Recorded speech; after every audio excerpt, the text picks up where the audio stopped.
VSiN, the sports betting network. Follow the money. That's what I always say. You always follow the money. Yeah. This is Follow the Money with Mitch Moss and Paulie Howard on VSiN. Here we go. It is Follow the Money on VSiN, the sports betting network. Mitch Moss, Paulie Howard with you live in downtown Las Vegas from the Circa Resort and Casino. Very busy and exciting show lined up over the next 3 hours. Great guest today. Paul Bovi in 30 minutes, professional sports bettor, huge lifelong New York Knicks fan. Matt Vasgersian on Major League Baseball. Brett McMurphy on the big college football news from yesterday. We have a big game 2 tonight in the NHL. Plenty of props to get into. A full Major League Baseball card. And, Paulie, the NBA as well. So this is what it looks like when the Thunder show up and play to their power rating in the playoffs, huh? That's right. I'd say the 4th time now in the playoffs they've done this. They screwed around a couple times against Memphis. For a majority of the series against Denver. But they have their game faces on here through 2 games against Minnesota, evidently. Yep, Williams was great. SGA was dynamite. If they play like that, nobody can beat them. And with that defense, how nasty it is, and man, what they did offensively, good luck. You don't stand a chance. It was, bad luck that Randall had a terrible game.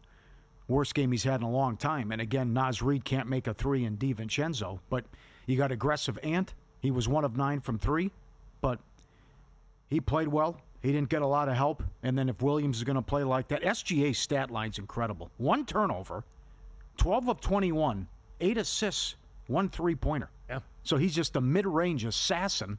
And what Williams did with 26 and 10, this is some scary stuff, man. How about this? They didn't even hit their threes last night. Yeah. Oklahoma City. I think they were at 9 of 33, and I turned the game off. Right. I mean, it was such a blowout, and it was never competitive, really, beyond the first half. And I didn't even think the first half was that great, to be honest. And again, when they show up and they're that 68-win regular season team and the best point differential of all time, then they can make teams look silly. I mean, I got a couple of texts from my life, you know him as well, my lifelong Wolves buddy. He's watched a majority, like 90% of their games since they came into existence. And he goes, it sucks. I've been suffering as a fan for 36 years. And he said, Minnesota's really good. And Oklahoma City is making them look like a bad basketball team.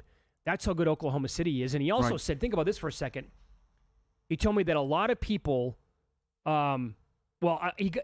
said the funny thing is when the Wolves began to build this roster about 6 years ago, they did it not with beating Golden State in mind. He said they built it to fill the void that they knew would soon be left when Golden State aged out. But he said it feels like the Thunder just cut in line. And now they might be here for the next decade plus. Oh, that's a good point. You're talking about one guy on the roster that's over 30. And I think all these other guys are 27 and under. So good luck, right? And do they ever use all these assets and acquire somebody? Maybe if they win the title, you say no. And you just use all these picks and you just have this young talent. This is 60 wins now by double digits. Right there behind probably the greatest team of all time, the 17 Warriors. Yeah, right. Certainly the best offense of all time, in my opinion. But it's scary that I didn't see much of it against Denver. It was disappointing. Denver was 21st defensively. Why they had so many issues offensively other than Game 2, and why they had the issues in Denver. But they've been great in this series. Oh, we're seeing it now. That's right. And because this is an all-time great defense. Number 1 in all these categories. We've talked about the point differential. Number 1 in defense going away, rim protection, turnovers, points off turnovers, all of it. And the other one thing, too, Minnesota had 1 free throw in the first half. There's no way you're going to beat them doing that. You're going to have to play a A-plus game. And now can you get a game in Minnesota? Can this thing even go back to OKC? Well, that's the thing. So, I mean, Minnesota's going to win Game 3 outright, or they're going to get buried again, and the series is over with. Like, I don't even care about the points, to be honest. They're either going to win the game or Oklahoma City's going to embarrass them yet again. Well, how strong are you on this now? Now they're $3 to win the title. So now that everyone thinks it's just a formality, what's happening here. Although I think the Pacers have a lot to say about it because they have so many guys that can score. It'd be a great matchup, even though it didn't go well for them in the regular season. But to be $3 now to win it all. Well, if they're going to be $6 against the Pacers, if that's the look-ahead number, then certain that actually might be a little bit light. Who knows? Based on how this series is trending right now. And I think we could spend like a minute revisiting the trade again. And I'm not talking about Randall and DiVincenzo for Karl Anthony Towns. Is it the worst trade in history? I'm talking about the Rudy Gobert trade. Oh, that trade. That trade. SGA trade. Well, no, not that one, because that's the Rudy Gobert trade. Like, you gave up so much to get this guy, and I'm sorry, he does nothing at all on one side of the court.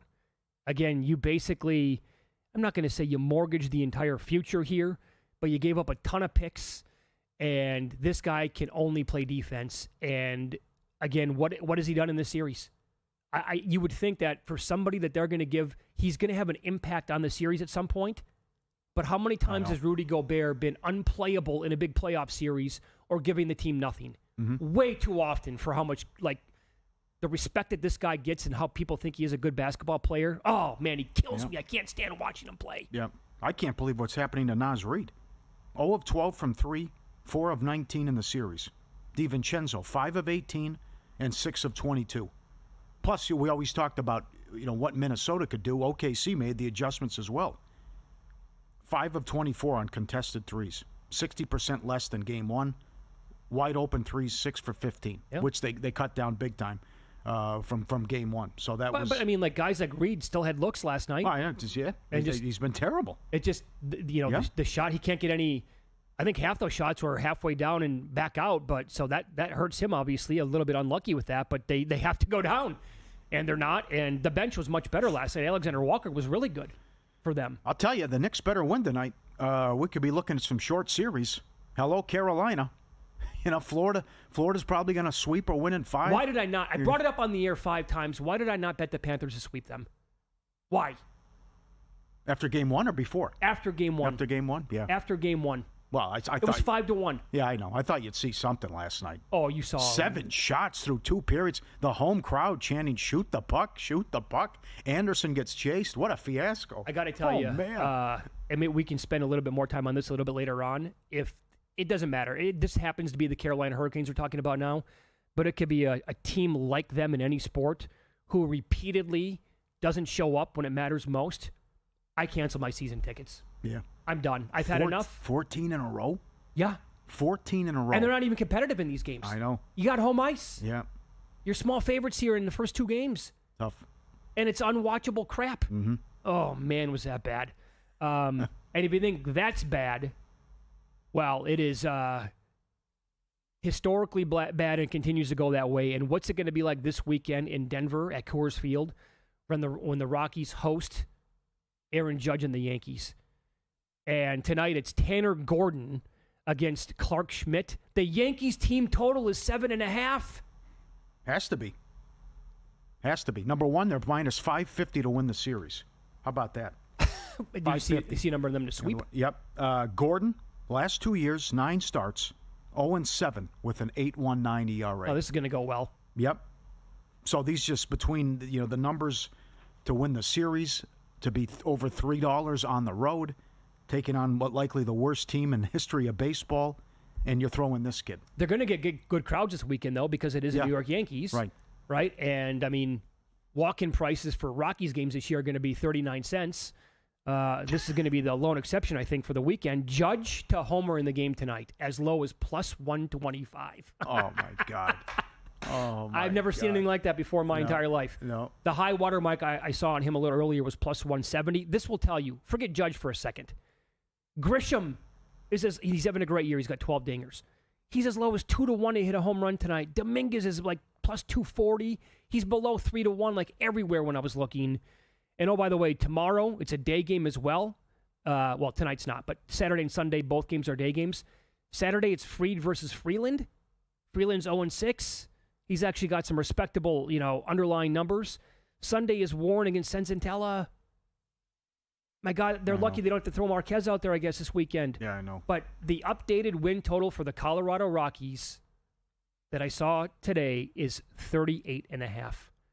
I think it was on either Monday of this week or last Friday when I brought it up and said it was 44.5.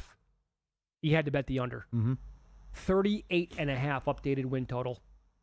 And books like Circa, they do this for all their games in baseball. They offer alternate lines. And there's a tab on the app that you can hit that's a 2.5 run line on every game. They're not even offering 2.5 runs. They did not. I didn't see it against yesterday or the day before against the Phillies. They were 3.5.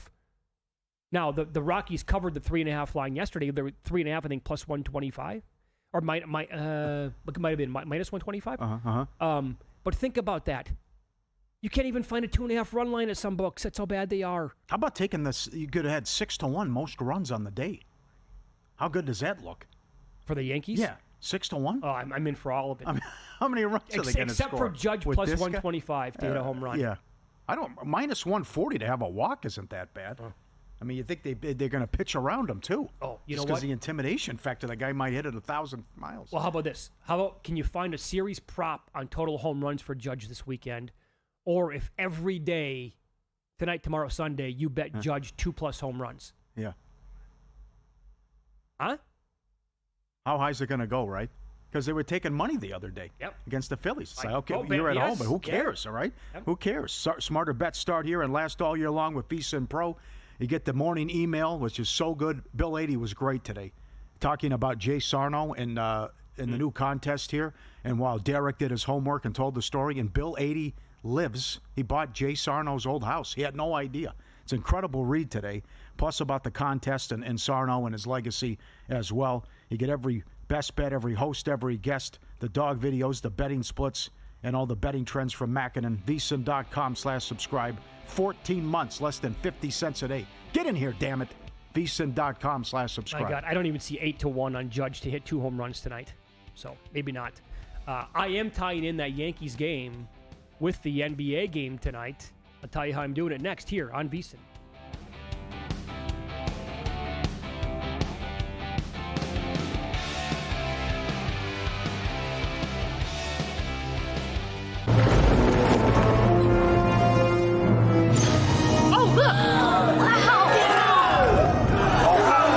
Derek, what's the guarantee? Derek? Mike, time to make history. Players in Circa Million make 5 picks against the spread each week with quarterly and full season payouts. Circa Survivor entries choose one team each week with no point spread. The last one standing wins it all. We have $21 million on the line. Are you in? Visit circasports.com for details. So, Paulie, have you had a chance to read the VSiN Daily yet? Yeah, came in at 3 a.m. What's Bill doing up that late? Well, rumor has it, it starts off with a 12-hour meditation session. Then he just pours himself over film and live TV, really focusing and taking it all in. Bill's in with the biggest insiders, talking trade secrets, strategies, the whole nine, absorbing the info. And then and only then can the writing process begin.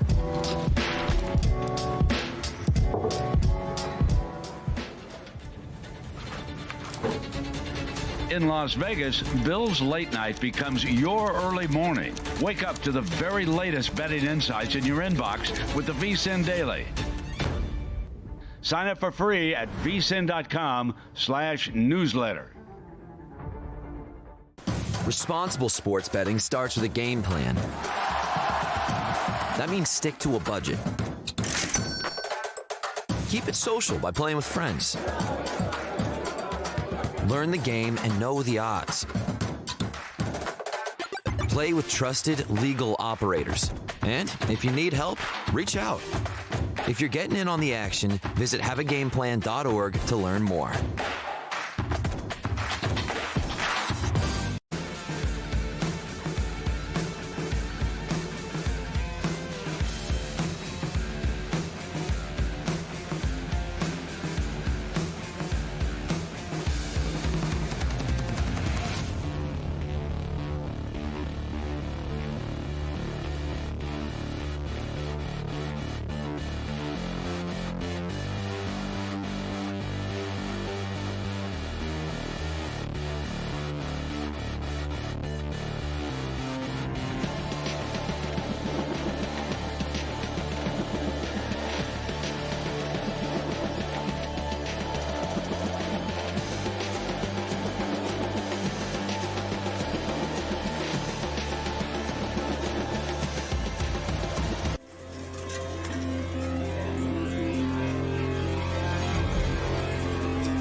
This is Follow the Money on VSiN. Huge game tonight. Can't wait. I love how the Knicks, by the way, have played back-to-back Fridays. Yeah. Don't care. Clear your plans, buddy. Mm-hmm. And so in game one, they were about a 4.5-point favorite against the Pacers. They were in control a lot of it. You all know how that went. And blew it late. Huge collapse, one of the biggest of all time. So the number for game two tonight, Paulie, turned into a 6.5-point favorite for the Knicks. Now that number's gone. It's down to still 6. Other books are showing some 5.5s out there. Well, you're paying the season on the line must-win tax. And the zigzag theory. Yep, right. Well, it's a big number. It is. It is. So this is a tough handicap, this one, because you think the Knicks come out pissed off. We blew it. Embarrassing. Season on the line. Got to have it. If we lose, we're done. On the flip side, do you think Indiana's the better team, or Indiana can continue to knock down threes, and maybe the Knicks also come out and it's gloomy Gus? The thing I can't get away from is the starters, that the Knicks starters have been outscored in the playoffs, which we keep talking about, and they were minus 16 in game one. And remember, the big run in the fourth quarter happened with Brunson on the bench. The Pacers are now plus 37 now in the playoffs with the starting five, the net rating, how good it's been. But this goes back to what Chris Finch said after game one leading into game two. This was so good. There's just no way you can even come close or match the desperation when you're the road team and you win game one, what the home team has to do in game two. There's just no way. You can't match it. So you really have to come out and play inspired, unbelievable ball, shoot lights out, because it's just so difficult. Now, it's happened. Minnesota did it last year. Indiana did it against Cleveland. I know they were down big at the miracle comeback, so it can happen. But Finch made an excellent point about it's just so hard to match that they're coming out with the season on the line and the ultimate desperation, and you already have mission accomplished, put the win in my pocket, right? I already got the split. So that's why this one's so tough. I will say this, under no circumstance, before the game tips off, would I lay 5.5, 6, or 6.5 points with the Knicks. I think the number is outrageous. They could blow them out, sure. But also they could... I'll be surprised if Indiana wins, but I understand. This is just a tough handicap, and it also could be a blowout, too. Yep. But I also add this to it.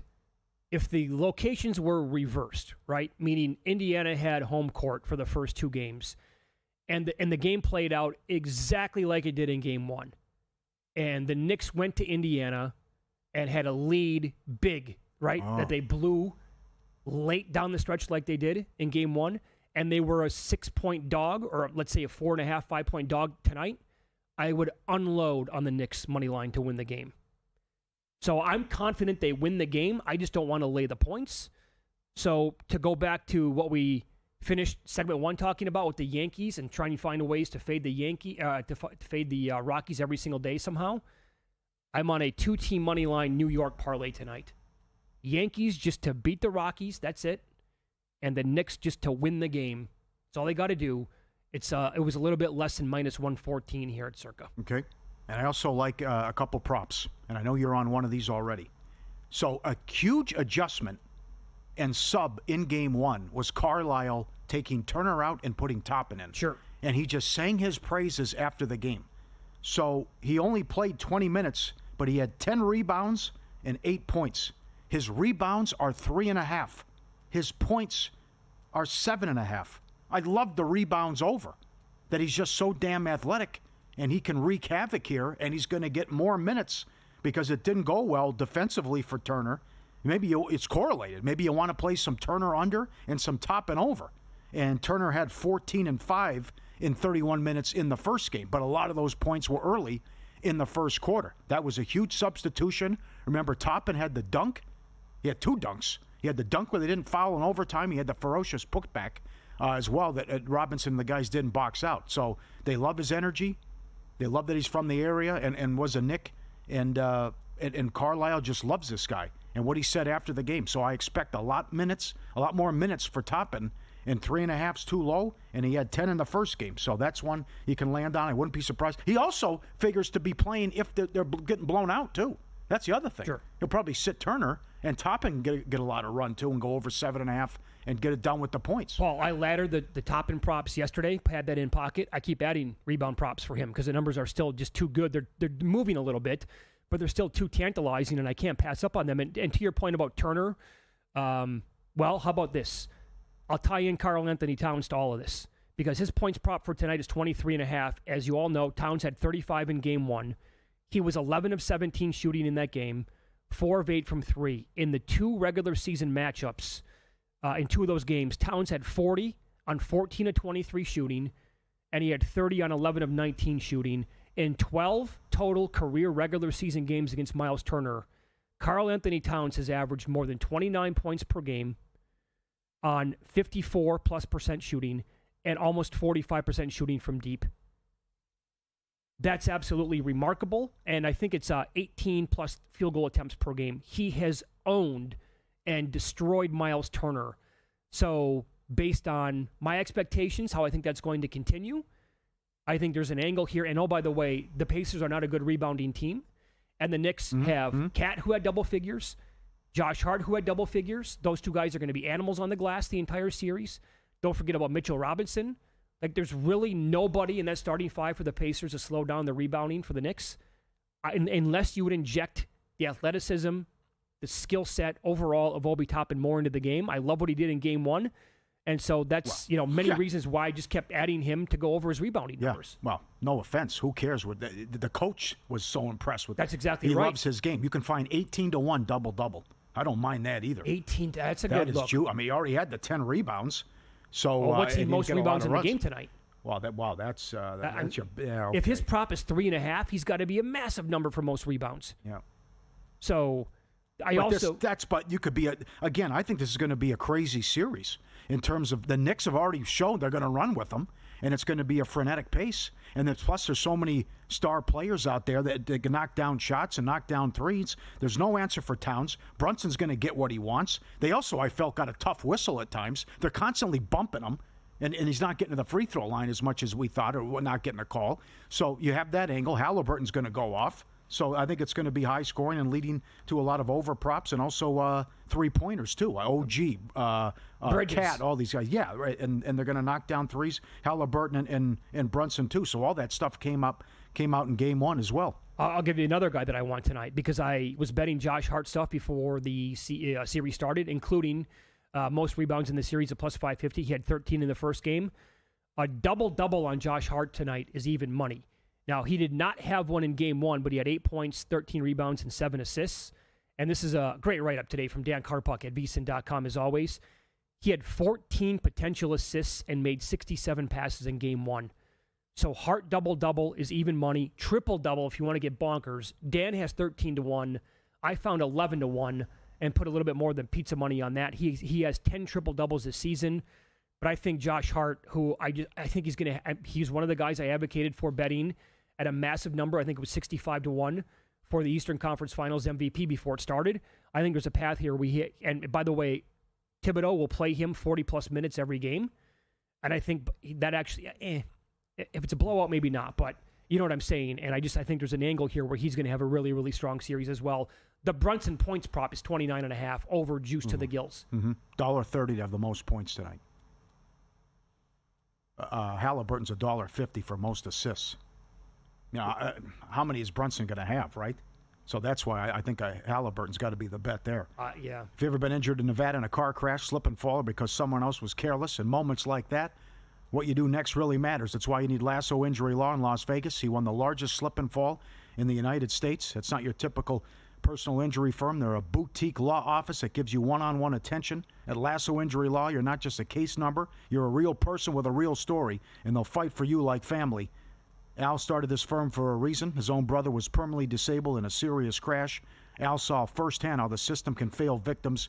He changed everything, left his business, went to law school, dedicated his life to helping people just like you. Now with over 20 years of experience and millions recovered, Al and his team bring passion and purpose to every case. Whether you're local or come from out of state, Al puts it simply, when someone's been hurt, they don't need excuses, they need answers, support, and results. 702-625-8777, free consultation. You won't hit voicemail. There's a team that is ready to help. 702-625-8777. Al took great care of me. Did phenomenal work with Mitch. Lasso Injury Law, built on purpose, driven by results. They fight for you. LassoInjuryLaw.com. If you're ever in a car crash, You call him up, he'll tell you exactly what to do, and then get you the results that you need and what you want. Ask and you shall receive. Obi Toppin is 80-1 most rebounds in this game tonight. Come on. Well, good job offering it. DK doesn't have it. That's at Bet365. Boy, the menu at Bet365 blows me away in almost every sport. Good job. But 80-1 tonight, would you take a flyer on that, or would you want a little bit more? No, that's good enough. Big number. Yeah. I was thinking it was going to be about 100-1 or maybe a little bit more on that one, but because his prop is 3.5 for tonight. We'll continue going down this path. Yeah. Pro sports bettor, lifelong Knicks fan, Paul Bovi on the program. As a very sharp bettor, how much stock does he put into that brutal Game 1 loss, and if it lingers into Game 2 tonight?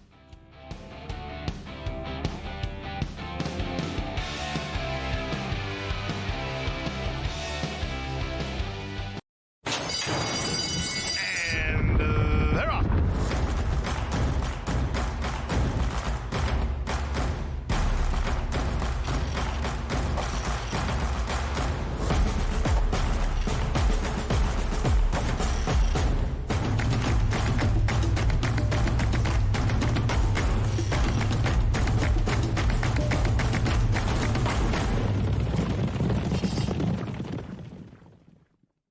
If you're serious about betting this season, it's time to go pro.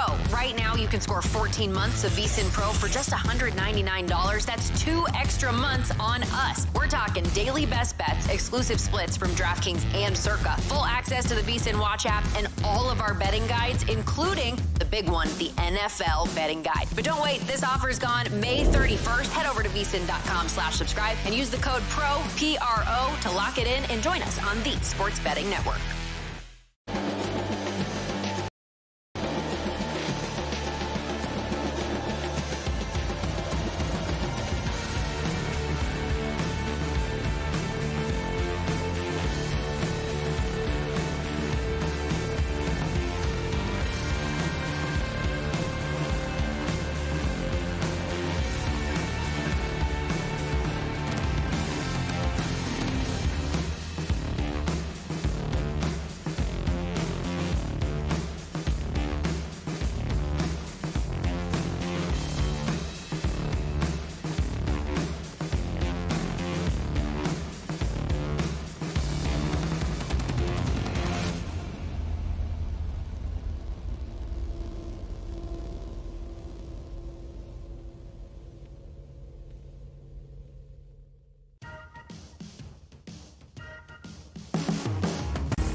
This is VSiN, the Sports Betting Network.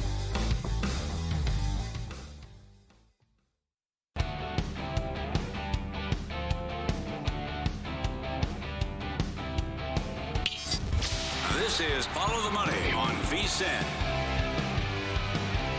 Much more on Game 2 tonight. Knicks, Pacers from the Garden.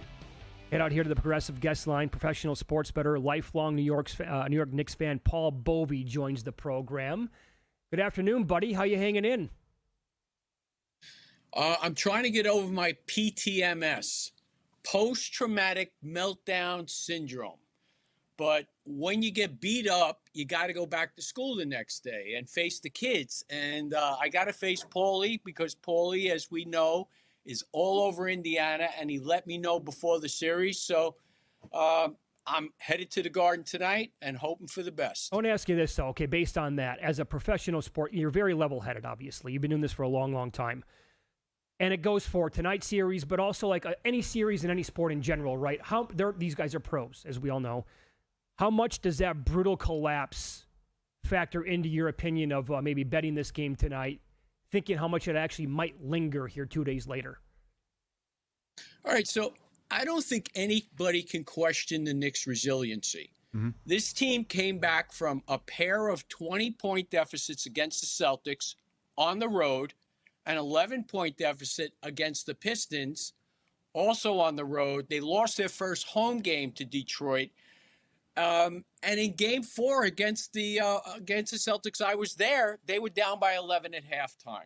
Came back, won the game.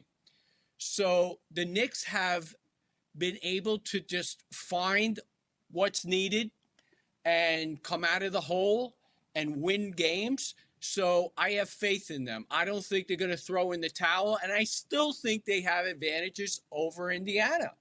Indiana has won 2 basketball games this year against them. They shot 15 of 37 from beyond the arc the other night. We all know what happened in the last quarter, in the last few minutes.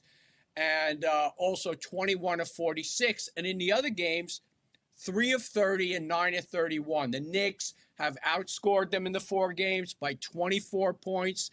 They are 147 of 229 inside the arc, outscored them in the paint. So the Knicks have gotten the best of it. And you know, I'm just going to tell you, you guys have watched basketball. I've played basketball. I don't ever remember a shot like that, the one Halliburton hit. I can't remember a shot like that. I promise you, if David Stern was still the commissioner, I would think he would have had a string attached to the ball. Yeah, I know. I said the same thing. I've seen it from a free throw line. I haven't seen it from that far out where it goes straight up and then comes back down. You're exactly right. You know, everything's accurate about the offense. They have no answer for Towns. They'll have no answer for Brunson, and they were great offensively. Do you see the whole series playing out as overs, that it appears it's going to be up and down and so many high-scoring games? Well, you guys pointed this out. I don't think the Knicks want that. The Pacers bench is better. There is no doubt what McConnell does. I don't know how he gets to the rim every single time, and you know, got Matherin and Nesmith. You just got a great bench there, and their bench minutes 78 versus the Knicks 56. The starters of the Knicks played a few more minutes, 18. I think the Knicks want to slow it down a little bit. I did take the Pacers team total under 26.5 in the first quarter tonight because I think the Knicks are going to be fully invested in defense. I saw that when the Celtics blew them out in Game 5. They came in Game 6. I played the Celtics team total under, and it was never in doubt. The Knicks just buckled down on these guys from beyond the arc, and I think they're going to do that tonight, fully invested in the defense.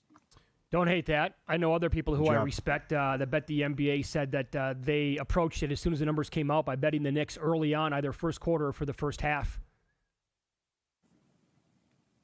Yeah, I think, look, we don't know what's going to happen. This game will play out. We don't know what's going to happen to the pace of the game over an extended period. But the Knicks will at least try to play slow down basketball early on. They have advantages in the half court. Let them take advantage of that. And as I said, they've gotten the better of it throughout the year. The other night, a different story. And I'm not sure, and I know, Paulie, you said the Knicks choked. I'm not sure it's the case of the Knicks shooting 3 bogeys on the last 3 holes. More of a case of the Pacers with an eagle and a birdie, because the numbers, what they put up in terms of percentage from beyond the arc late was ridiculous. I'm not saying there weren't some questionable coaching decisions along those lines, but it could have been better. A couple calls, maybe 1 or 2 could have went the Knicks' way. Maybe a challenge was wasted early on. Yes, it was. Yes. But yes, it was. I would say that. Let me say that more emphatically. It was because the goaltending call would have, you know, it probably would have stuck. I mean, it would have. But, you know, I think they'll win the game tonight, and this series will advance. You're right. With a split to Indiana. Okay, if they blow them out, but everyone forgets game 1, and now we'll go to Indiana and you try to get a game there. What if they lose, though? This has been such a great story. 25-year drought you were in, the season tickets, what you went through, all the bad teams, the Isaiah Thomas crap, all the bad contracts. Everyone is wearing Knicks gear, and they're 7th Street's alive and 7th Avenue. I mean, if they lose, then what happens? How do you feel tonight if they blow it? If they blow it, I would have to agree with you. I heard you earlier.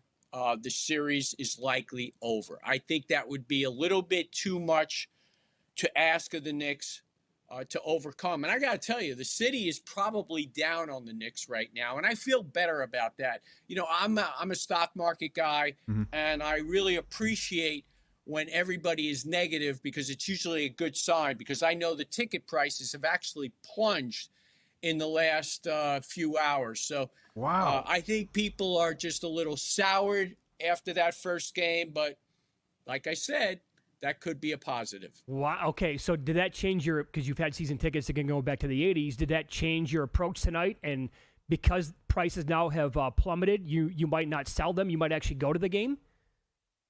Oh, no, I'm going. I mean, I don't trade, dollars for experience. We have 3 tickets. I know 1 will be sold. Oh, I'm sorry. None will be sold tonight. But we always take a peek at the market just to see what's happening. And, you know, sometimes it just ratchets up and sometimes it just craters, you know. So tonight is one of those nights. It just headed down. Now, you've admitted this before on the air. It's difficult for you to watch games if you have money on them occasionally, going back to like Survivor last year, or in this case, if you're a fan of the team like the Knicks are. How would you have reacted if you were at the game, at the Garden for game 1? I don't know, but like I said to you off air, I was glad that I had an engagement that I had to address at 10:40 in the evening, which forced me to go online. And I probably would have done a Johnny Depp to the hotel room had I been watching.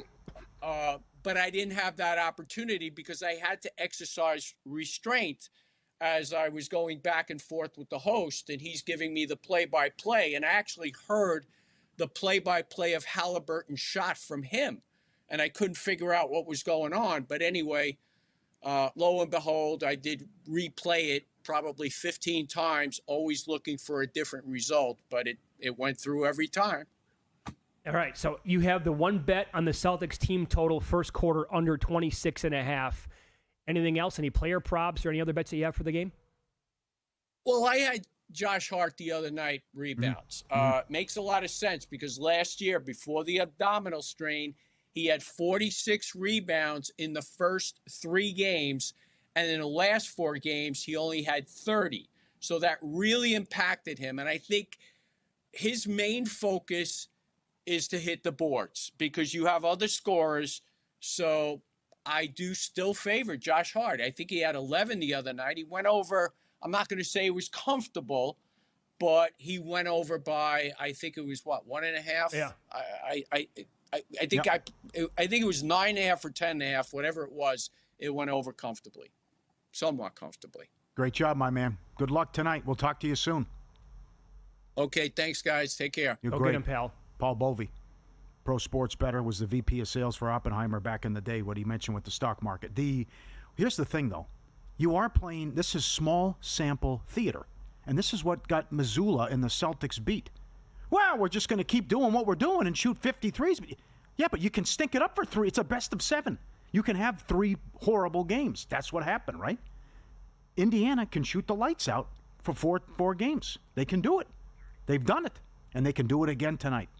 So that's the thing about, well, will they play like this? Well, now, the Neesmith thing won't happen again. No, no. But certainly, all these guys can shoot, and so many of these guys can score. And I talked about their effective field goal percentage is number 1 all-time right now far in the playoffs. It might not be Neesmith, but it could be like 3 other guys That's for them. right. So That's right. Win-lose up next, and we'll hit the big news in college football from yesterday. And my, oh my, this changes things.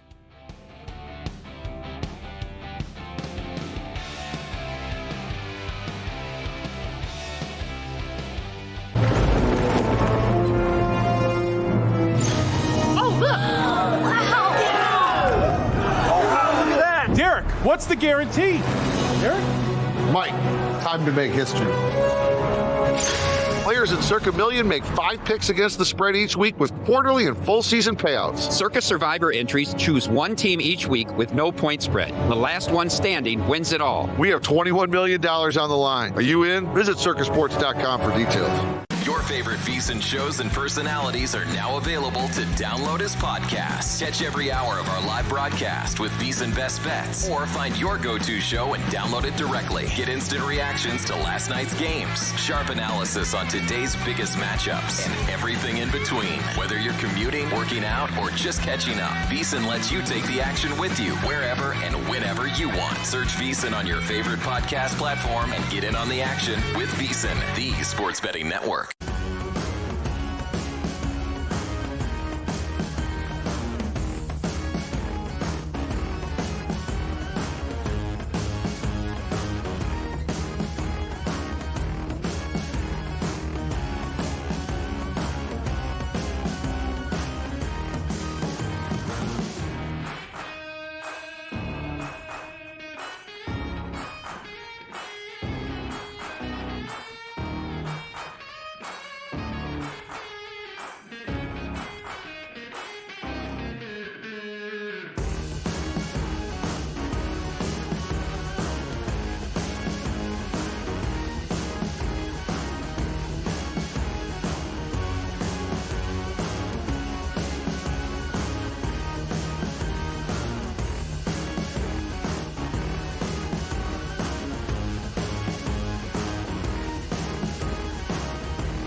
last night? Wow, winning. Or was it a rough one? Well, they can't all be winners, can they? Loser! You're a loser! Paulie Howard recaps the night in sports betting in Win Some, Lose Some. Couple big tickets cashed. It always happens. Check out those game leaders. Game 2, T-Wolves Thunder. Most threes, McDaniels 20-1. Most rebounds, Williams 25-1. Maybe something cashes tonight. Big. Yeah. Consider it could be a blowout. Panthers Hurricanes Game 2. Forsling first goal 70-1. First goal of the playoffs. Anytime 14-1. Bennett to score twice 27-1. Barkov last goal 14-1. Florida on the alt line minus 4.5 goals 30-1. Jonathan Davis saw that. Good job, John. But that's thought that'd be higher. Shutout 8-1. Most runs Angels 11-1. Highest scoring game, dead heat, Angels Ace plus 450. Braves Nats 7-1. Fever 3.5 up to 4.5. They win by 5. Clark didn't have a 3. No, and only had 5 dimes. So that was happening right away after our show. I didn't have a chance to watch that, but they were in trouble for most of that game again, and somehow they covered. Low scoring, yes, absolutely. And while we were talking to Paul Bovi, a 13 spot by the Red Sox in the 8th. It's 19-4 Boston, top of the 9th. Game 1 of a doubleheader. Devers with a bomb. Baltimore. He's got 2 and 8 RBIs. He's got 2? Yeah. Oh, wow. Baltimore going to drop to 16-33. Subscribe, be part of the team.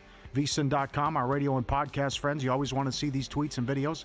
At Paulie Does Vegas on Instagram. Send them in. We'll put you on. Look at this. Charles Schwab at the Challenge, the golf tournament. You got blackjack and craps tables there. Look at this.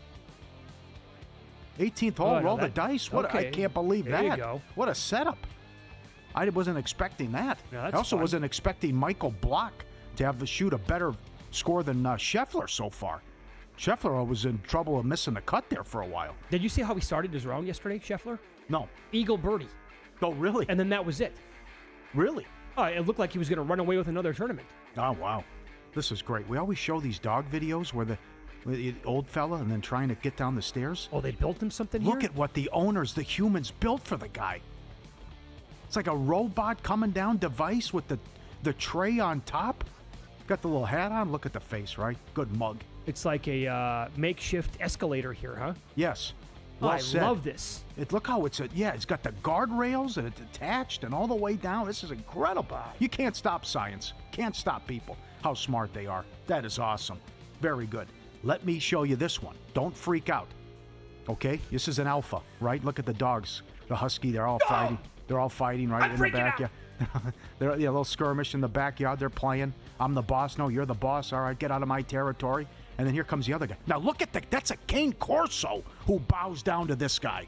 And then he comes over. Yeah, what about it? Okay, relax. Oh, so he's the king of the jungle there. Yep, the explanation is that's the king, but they respect him because he raised them and he's the older one and he's beautiful. The boss. Yeah. Okay. Well, you know something like, you ever seen a Cane Corso do that though? No. I mean, look at this. The Cane Corso, he goes right over and he bows down. Actually bows down and gets out of the way. Huge looking dog. Yeah, right. Absolutely. And then at the end, he's like, yeah. The other one puts the other one down and starts talking trash. Well, you behave. You knock that off. That's great. That is some strong stuff. Thanks to the people who sent that in at Paulie Does Vegas on Instagram. Edge Boost, the first ever bank account built for bettors, ensuring all gambling transactions are approved. No usage fees, no minimums, or cashback rewards. 100% approval for all betting deposits. Sign up today. EdgeBoost.bet, code FTM. Deposit $25 and Edge Boost will match it. EdgeBoost.bet. Oh, here you go. Scotty got hurt on a swing on number 2 yesterday. No wonder why. Okay. Yeah, that'll do it. There it is. All right, we'll talk to Brett McMurphy coming up later in the show. He had the story yesterday, how they're no more, how they've changed the seeding now. It's just going to be based on the rankings and in order. With the college football playoff, and also according to Brett, this will be the last year of 12. They're going to 14 or 16. Mm-hmm. So if you look at it now, straight seeding, how the bracket would have been. So you look at the top 4 teams. Did you see? It would have been Oregon, Georgia, Texas, and Penn State. Correct. So guess what? Why are we going to play conference title games? There's no need. There's no Those need. would have been exhibitions, and maybe you could have sat guys. You could have made the argument, why am I even playing people? Right. Well, I'll tell you, Paulie, this does affect betting, in my opinion, like futures, because based on what happened last year in year one, until Ohio State really took off, I mean, like, this thing was kind of wide open. And I know people who had, 500 to 1 on Boise, huge numbers on Arizona State, and they almost beat Texas, by the way, in that game. Yep. So the first team that I bet when the numbers were posted after last year, because I love what Dillingham did as the coach of Arizona State, and I love which guys they were bringing back on the team. They lost Scadaboo, which stinks because he's so good at running back. I bet them at 300 to 1. They're currently 100 to 1, but I would not make a bet on Arizona State right now at 300 to 1 because they got a bye last year. Right. And unless they're in the top 4 this year, which to me is going to be very unlikely, then they're going to have to go all the way beginning with the first round game. And I mean, they have to win 1, 2, 3. They have to win 5 games next year in the playoff. I don't like their chances already. So with the bye week, sure, 301's fun. Boise would have played Indiana, Clemson, Notre Dame, Arizona State, Ohio State, SMU, Tennessee. Assuming the better seeds all would have won. Georgia, Tennessee, Texas, Ohio State, Penn State, Notre Dame, Oregon, Indiana. And now the other question is they're going to add more teams. So then what's that going to look like? And does that pave the way for what we don't want to see, that a 7-5 team can get in? Because you're looking at conference records to determine who makes your conference title games. And if someone could be sitting there with a bad non-conference record, but was, 5-2 in the conference, or was 7-2 in conference, but won a 5-way tie or something? I'll tell you what it means. We're going to get inundated with even more SEC and Big Ten teams in the playoff. And, oh, by the way, speaking of betting futures then, it kind of makes me want to go out and shop for the best numbers on some of these, I'll call them fringe teams from those conferences. Maybe like a South Carolina this year to win it, or a team from the Big Ten, because that's the direction they're going to look. Unbelievable. And last year, right, if they had the expanded, let's say it was 16 last year, how many more teams get in from the SEC? Bama, Ole Miss, South Carolina, all 3 of them get in? It's incredible, right? It's like you couldn't get Alabama in, so you're still unhappy. You haven't won it in 2 years. That's on you. Plus, you weren't that good. That's the other thing. Well, now, but with the changes, that lasted for 1 year where a team like Boise State had a real decent path then. Yeah. You know what I'm saying? Yeah. Because of where they fell in the rankings, were they the 3 seed last year? Based on overall the seeding? I think they were the 3 and Arizona State was the 4. Well, then a group of 5 team like Boise State will never get in the top 4 ever again. It was 1 year, one and done. Bam, can't have that anymore. That was my initial reaction to the news from yesterday. This will be the final year of the 12-team playoff, and they're going to 14 or 16 in 2026. Well, it will get to 16. Top 4 seeds will get first-round byes regardless if it won a conference title. Conference champs will still get auto bids, but are seeded based on ranking. Yep. So that just would have been the horrible situation where the Big Ten and SEC title game, it could have been, why am I going to play people? Well, not much on the line here, but there was the other unfortunate thing was Oregon. Oregon went undefeated, got the 1 seed, and they didn't get any. There's no benefit. No, they had a horrible path. They just you get an extra week off, and then you got to play Ohio State in a Rose Bowl. Tough, man. Again, they're going to do whatever they can to make it helpful to the big boys, obviously here, and that's unfortunate, but. College football, they'll go to 16 teams at some point. That's inevitable. Especially if you're talking about could 7 and 5 teams get in or something like that. That'll that's in play. Because there's so many, with the super conferences, there's so many teams, and then how do you determine if there's going to be 4 and 5-way ties? We've already seen it. Right. Well, it'll come down to, let's use a 4-loss team here. If a team has 4 losses and they play everybody, like they have a loaded conference schedule and they have like 3 really difficult non-conference games, I'm sorry, I'd still look at a team like that at 8-4 over a team like Indiana last year because they played absolutely nobody in conference. Yeah. Huge break for that team. Well, and by the way, teams are not going to be able to control like how many other teams on their schedule are going to be piss poor that year, or true. any given year. Yeah. That's true. But you also, all these conferences need to play the same amount of conference games, too. Yes. That's the other thing. And they have that needs to be done. Going back to your original point here, we just have to eliminate conference title games. They're completely unnecessary. Yep. Been screaming that from the mountaintops for many, many years. Well, you're going to go to 16 maybe, and then also keep conference. Come on. What's the point? How long's the season going to go? I know. Well, already it goes till, January 20th? Yeah. So, you might not get as much sharp money in this contest as you think. Is that real or fugazi? Next here on VSiN.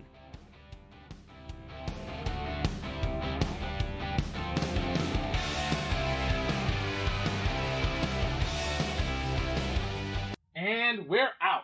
Okay, give me 1 sec. I need to load funds into my gaming app. Stormy.